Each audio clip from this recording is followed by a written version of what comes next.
ألسنا أحق بقلب سعيد؟ أما آن للروح أن تستعيد عهدا جديد؟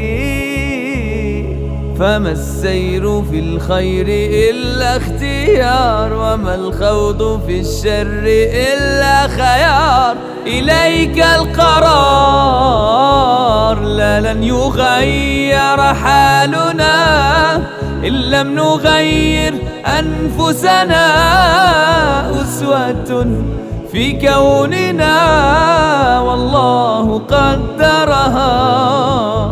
كن أنت أول من يقيم في نفسه عيشا قويم. تهدى الصراط المستقيم، بادر وغيرها.